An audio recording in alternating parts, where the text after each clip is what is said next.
Ulaya, mimi nimekaa Ulaya miaka mingi zaidi. Kama wewe unatembea kwa barabara umepoteza njia, unaenda kwa polisi.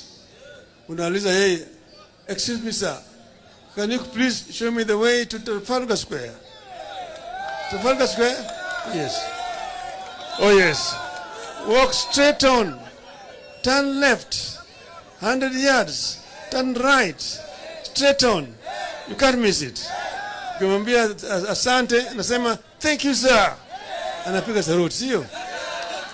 Hapa Nairobi, kama wewe umepoteza njia, uende kwa polisi.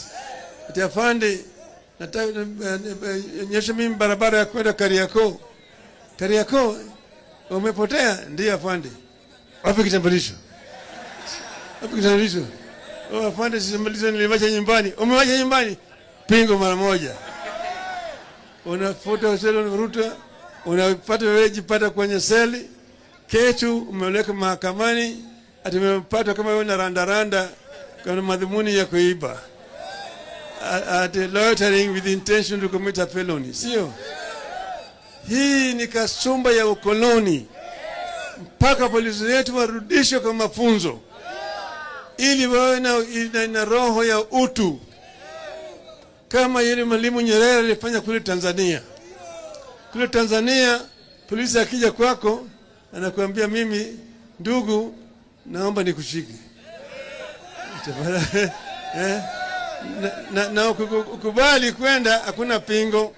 Anasema tunaenda tu kwa police station, unaingia, unakaa pale, unaandika statement. Sio? Maanake yeye ni mtumishi. Is a servant of the people. Is not a master. Lakini hapa hao bado wako mabosi wa wananchi. Mpaka tubadilishe polisi yetu. Mnakubali namna hiyo? Mnakubali namna hiyo?